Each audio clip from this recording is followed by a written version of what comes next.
ಕರ್ನಾಟಕದ number 1 PU college Excel PU college Guruvayanakere. Darshan ಹಾಗೆ ಸುದೀಪ್ ಅಭಿಮಾನಿಗಳ ನಡುವೆ ನಡೀತಾ ಇರುವಂತಹ ಫ್ಯಾನ್ಸ್ ವಾರ್ಗೆ ಸಂಬಂಧಪಟ್ಟ ಹಾಗೆ ಸುದೀಪ್ ಅವರ ಮ್ಯಾನೇಜರ್ ಚಕ್ರವರ್ತಿ ಚಂದ್ರಚೂಡ್ ಫೇಸ್ಬುಕ್ ಲೈವ್ಗೆ ಬಂದಿದ್ದಾರೆ. ಇದೇ ವಿಚಾರವಾಗಿ ಮಾತನಾಡ್ತಿದ್ದಾರೆ. ಥಿಯೇಟರ್ ಅನ್ನೋದು ಒಂದು ದೇವಸ್ಥಾನ ಇದ್ದಂಗೆ, ಜಾತಿ ಧರ್ಮ ಭೇದಗಳನ್ನೆಲ್ಲ ಮರೆತು, ಬಡವ ಶ್ರೀಮಂತ ಮರೆತು ಅಲ್ಲಿ ಬಂದು ಕೂತ್ಕೊಂಡು ಮನುಷ್ಯನ ಜೊತೆ ಸೇರೋದಕ್ಕಿರೋದು ಥಿಯೇಟರು, ದೇವಸ್ಥಾನ, ಹಬ್ಬಗಳು, ಒಂದಷ್ಟು ವಿಚಾರಗಳು ಮಾತ್ರ ಇವತ್ತಿನ ಆಧುನಿಕ ಕಾಲಘಟ್ಟದಲ್ಲಿ ಮನುಷ್ಯನನ್ನ ಒಂದ್ ಕಡೆ ಸೇರಿಸೋದಕ್ಕೆ ಜಾಗಗಳಿದೆ. ಅದನ್ನು ಇಲ್ದಂಗೆ ಮಾಡ್ಬಿಡ್ಬೇಡಿ. ಏನಾಯ್ತು, ಕೆಲವು ಸಿನಿಮಾಗಳು ರಿಲೀಸ್ ಆದಾಗ ಅಸಹ್ಯವಾಗಿ ನಡ್ಕೊಂತಾರೆ ಥಿಯೇಟರ್ಗಳ ಎದುರುಗಡೆ. ನೀವು ಆರಾಧಿಸೋರ್ನ, ನೀವು ಅಭಿಮಾನಿಸೋರ್ನ ಪ್ರೀತಿಸಿ ತಪ್ಪಿಲ್ಲ. ಅದಕ್ಕೆ ಯಾಕಪ್ಪ ಇನ್ನೊಬ್ರು ಹೆಂಡತಿ ಮಕ್ಕಳ ಸರಿಗೆ ಕೈ ಹಾಕ್ತೀರಿ? ಇದನ್ನ ಅಸಹ್ಯ ಅನ್ಬೇಕಾ, ಏನನ್ಬೇಕು? ಸೊ ಈ ತರದ್ದೆಲ್ಲಾ ಪಡೆಗಳ ವಿರುದ್ಧ, ಈ ತರದ್ದೆಲ್ಲ ಕುಚೋದ್ಯದ ವಿರುದ್ಧ ಮಾರ್ಕ್ ಸಿನಿಮಾ ತಂಡ, ಅದರ ಅಧಿನಾಯಕ ಕಿಚ್ಚ ಸುದೀಪ ಅವರು ಒಂದು ಯುದ್ಧ ಮಾಡ್ತೀನಿ ಅಂತ ಹೇಳಿದ್ದಾರೆ. ತಪ್ಪ? ಕುಂಬಳಕಾಯಿ ಕಳ್ಳ ಅಂದ್ರೆ ಹೆಗಲು ಮುಟ್ಕೋಬೇಕು. ನೀವು ಬೇರೆದ್ನೆಲ್ಲ ಮುಟ್ಕೊಂಡ್ಬಿಟ್ರೆ ಏನ್ ಮಾಡೋದು ನಾವು? ಇದನ್ನ ಎಲ್ಲಾ ಸಿನಿಮಾದವರು ಫೇಸ್ ಮಾಡಬೇಕು.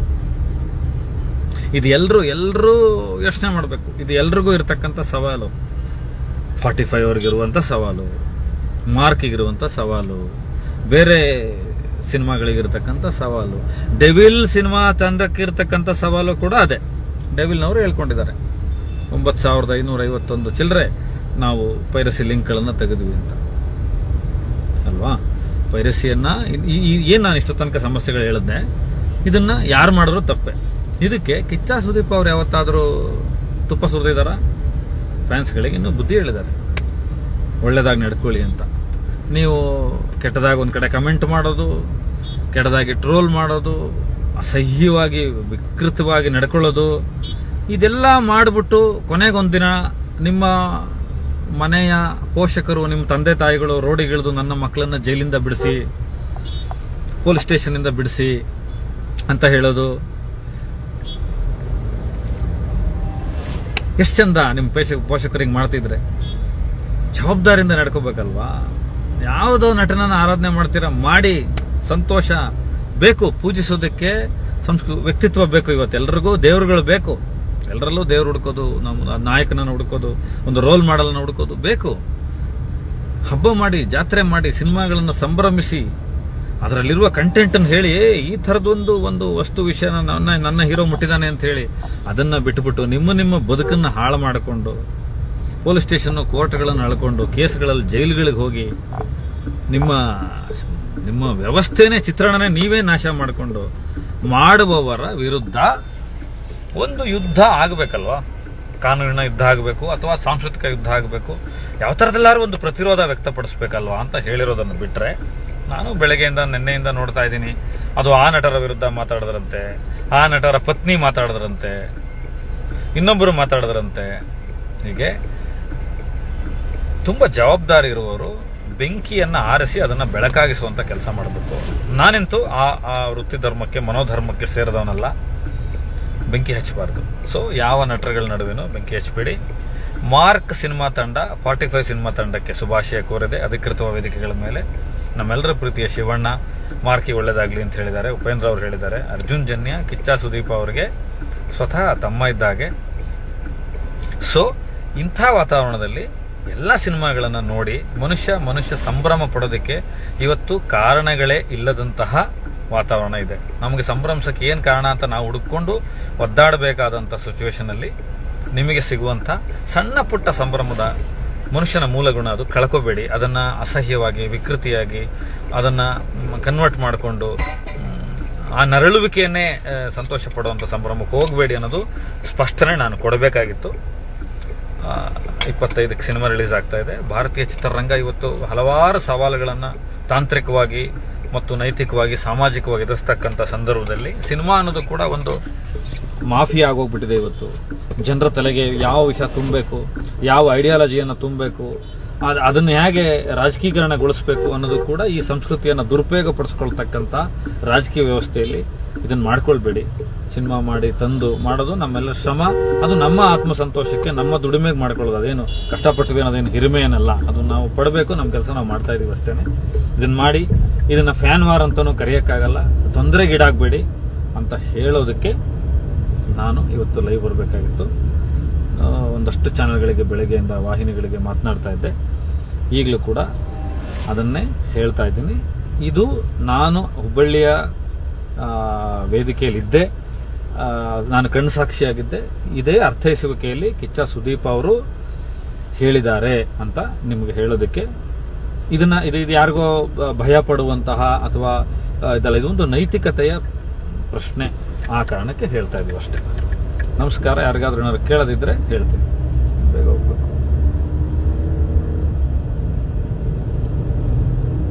Thank you. ನೋಡ್ತಾ ಇದ್ದವರೆಲ್ಲರಿಗೂ ಇದನ್ನ ಒಂದಷ್ಟು ಜನರಿಗೆ ತಲುಪಿಸಿ. ಒಳ್ಳೆ ವಿಚಾರಗಳು ಹಬ್ಬಲ್ಲ, ಕೆಟ್ಟದೇ ಹಬ್ಬೋದು, ವಿಷಯವೇ ಹಬ್ಬೋದು. ನೀವು ಒಳ್ಳೇದು ಹೇಳಿದ್ರೆ ಹಬ್ಬಲ್ಲ. ಆದರೂ ಹೇಳಬೇಕಾದ್ದು ನನಗೆ ಹೇಳಬೇಕು ಅನ್ನಿಸ್ತು, ಮನಪೂರ್ವಕವಾಗಿ ಹೇಳ್ತಾ ಇದ್ದೀನಿ. ಏನಾದ್ರು ಪ್ರಶ್ನೆಗಳಿದ್ರೆ ಯಾರಾದ್ರೂ ಕೇಳಿದ್ರೆ ಹೇಳ್ತೀನಿ.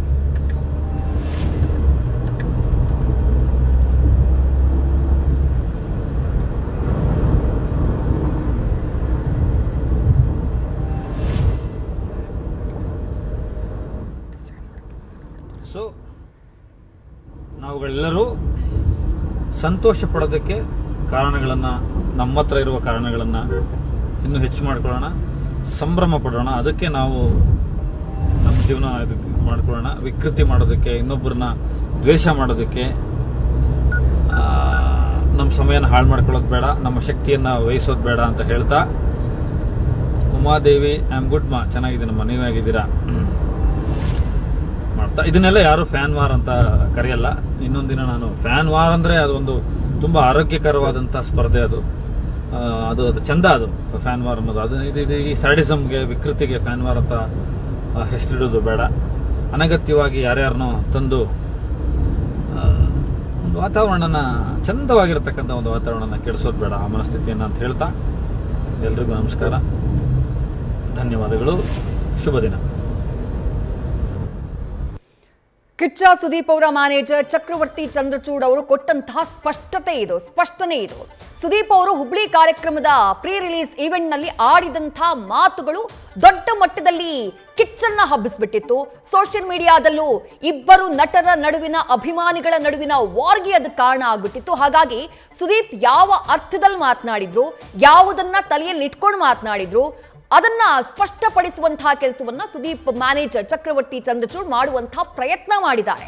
ಅವ್ರು ಹೇಳಿದ ತಕ್ಷಣ ಜನ ಅದನ್ನ ಒಪ್ಕೊಂಡ್ಬಿಡ್ತಾರೆ ಅಂತಲ್ಲ. ಯಾಕಂದ್ರೆ ಸದ್ಯದ ವಾತಾವರಣ ಏನಿದೆ ಅನ್ನೋದು ಗೊತ್ತು. ಸುದೀಪ್ ಅವರು ಆ ಹೇಳಿಕೆಯನ್ನ ಕೊಟ್ಟಂತಹ ನಂತರದಲ್ಲಾಗಿರುವಂತಹ ಬೆಳವಣಿಗೆಗಳು ಏನೇನು, ಸುದೀಪ್ ಅವರು ಯಾರ ಹೆಸರನ್ನು ಉಲ್ಲೇಖ ಮಾಡಲಿಲ್ಲ, ಯಾವ ನಟರ ಹೆಸರನ್ನು ಉಲ್ಲೇಖ ಮಾಡಲಿಲ್ಲ ಅನ್ನೋದು ಎಷ್ಟು ಸತ್ಯನೋ, ವಿಜಯಲಕ್ಷ್ಮಿ ಅವರು ನಿನ್ನೆ ದಾವಣಗೆರೆಯಲ್ಲಿ ಉತ್ತರವನ್ನ ಕೊಡುವಂತಹ ಸಂದರ್ಭದಲ್ಲಿ ಅವರು ಕೂಡ ಯಾವುದೇ ನಟನ ಹೆಸರನ್ನ ಉಲ್ಲೇಖ ಮಾಡಲಿಲ್ಲ ಅಥವಾ ನಟನ ಅಭಿಮಾನಿಗಳ ಹೆಸರನ್ನ ಉಲ್ಲೇಖ ಮಾಡಲಿಲ್ಲ ಅನ್ನೋದು ಕೂಡ ಅಷ್ಟೇ ಸತ್ಯ. ಆದ್ರೆ ಸೋಷಿಯಲ್ ಮೀಡಿಯಾದಲ್ಲಿ ದರ್ಶನ್ ಹಾಗೆ ಸುದೀಪ್ ಅಭಿಮಾನಿಗಳ ಮಧ್ಯೆ ದೊಡ್ಡ ಕಾಳಗಾನೆ ಆರಂಭ ಆಗ್ಬಿಟ್ಟಿದೆ. ಯಾವ ಕಾರಣಕ್ಕಾಗಿ ಸುದೀಪ್ ಹೇಳಿದ್ರು, ಒಂದಿಷ್ಟು ವಿಶ್ಲೇಷಣೆಗಳಿದ್ದಾವೆ. ಇನ್ನು 2 ದಿನ ಇರೋದು ಸಿನಿಮಾ ರಿಲೀಸ್ಗೆ, ಮಾರ್ಕ್ ಸಿನಿಮಾ ರಿಲೀಸ್ಗೆ. ಸಿನಿಮಾ ರಿಲೀಸ್ ಆದಂತಹ ಟೈಮ್ನಲ್ಲಿ ಅದನ್ನ ಪೈರಸಿ ಮಾಡೋದು ಅಥವಾ ಅದನ್ನ ಸೋಲಿಸಬೇಕು ಅಂತಾನೆ ಒಂದು ಪಡೆ ಸಿದ್ಧವಾಗಿ ನಿಲ್ಲೋದು, ಅದ್ರ ಬಗ್ಗೆ ನೆಗೆಟಿವ್ PR ಮಾಡೋದು, ಇದು ಈ ಸ್ಟಾರ್ ವಾರ್ ನಡುವೆ ಇದು ಬಹಳ ಸಾಮಾನ್ಯವಾಗಿ ನಡೀತಾ ಇರುವಂತಹ ಒಂದು ಕೆಲಸ. ಹಲವು ಸಿನಿಮಾಗಳ ರಿಲೀಸ್ ಸಂದರ್ಭದಲ್ಲಿ ಇದಾಗಿದೆ. ಬೇಕು ಅಂತ ನೆಗೆಟಿವ್ PR ಗಳನ್ನ ಮಾಡೋದು, ನೆಗೆಟಿವ್ ಆಗಿ ಸಿನಿಮಾದ ಬಗ್ಗೆ ಕಾಮೆಂಟ್ ಕೊಡೋದು. ಬಟ್ ಅದರಿಂದ ಲಾಸ್ ಆಗೋದು ಯಾರಿಗೆ? ಅದನ್ನ ಅರ್ಥ ಮಾಡ್ಕೋಬೇಕು. ಅದು ನಟರೇ ಆಗಿರ್ಲಿ, ನಟರ ಪತ್ನಿಯರೇ ಆಗಿರ್ಲಿ, ಅಭಿಮಾನಿಗಳೇ ಆಗಿರ್ಲಿ, ಒಂದು ಸಿನಿಮಾನ ಬೇಕು ಅಂತ ಉದ್ದೇಶಪೂರ್ವಕವಾಗಿ ಒಂದು ಒಳ್ಳೆ ಸಿನಿಮಾನ ಹಾಳು ಮಾಡೋದಿದೆಯಲ್ಲ, ಅದರಿಂದ ನಷ್ಟ ಆಗೋದು ಇಂಡಸ್ಟ್ರಿಗೆ, ಅದರಿಂದ ನಷ್ಟ ಆಗೋದು ಕೋಟಿ ಕೋಟಿ ದುಡ್ಡು ಸುರಿದಂತಹ ನಿರ್ಮಾಪಕನಿಗೆ, ಕನ್ನಡ ಸಿನಿಮಾ ಇಂಡಸ್ಟ್ರಿಗೆ ಅದರಿಂದ ಕೆಟ್ಟ ಹೆಸರು. ಆದ್ರೆ ಅದೆಲ್ಲದರ ಮಧ್ಯೆಯೂ ಈ ಯುದ್ಧದ ಸಂದೇಶ, ಯುದ್ಧದ ರಣವೀಳಿಯ ಕೊಟ್ಟಿದ್ದು, ಅದಾದ ನಂತರ ಆಗಿರುವಂತಹ ಬೆಳವಣಿಗೆಗಳು ನಿಜಕ್ಕೂ ಇದು ನಿರೀಕ್ಷಿತ ಅಲ್ಲ, ಜೊತೆಗೆ ಇದು ಆರೋಗ್ಯಕರ ಕೂಡ ಅಲ್ಲ. ಇಬ್ಬರು ನಟರ ಅಭಿಮಾನಿಗಳ ನಡುವಿನ ಕಾಳಗಕ್ಕೆ ಸಂಬಂಧಪಟ್ಟ ಹಾಗೆ ಸುದೀಪ್ ಮ್ಯಾನೇಜರ್ ಚಕ್ರವರ್ತಿ ಚಂದ್ರಚೂಡ್ ಮಾತನಾಡಿದ್ರು. ಆ ಸ್ಪಷ್ಟನೆಯನ್ನ ಕೊಡುವಂತಹ ಸಂದರ್ಭದಲ್ಲೂ ಒಂದಿಷ್ಟು ಕೌಂಟರ್ಗಳನ್ನ ಕೊಟ್ಟಿದ್ದನ್ನ ನಾವು ಗಮನಿಸಬಹುದು. ಸದ್ಯಕ್ಕೆ ಅದು ಎಲ್ಲಿ ತನಕ ಹೋಗುತ್ತೆ, ಇದು ಮಾರ್ಕ್ ಸಿನಿಮಾ ರಿಲೀಸ್ನ ಮೇಲೆ ಏನಾದ್ರೂ ಎಫೆಕ್ಟ್ ಆಗುತ್ತಾ, 45 ಸಿನಿಮಾ ಮೇಲೆ ಏನಾದ್ರೂ ಎಫೆಕ್ಟ್ ಆಗುತ್ತಾ ಗೊತ್ತಿಲ್ಲ. ಬಟ್ 2 ಒಳ್ಳೆಯ ಸಿನಿಮಾಗಳು, ಬಹು ನಿರೀಕ್ಷಿತ ಸಿನಿಮಾಗಳು. ನ್ಯೂಸ್ ಫಸ್ಟ್ ನಿರ್ಭೀತಿಯಿಂದ ನಿಮ್ಮ ಪರವಾಗಿ.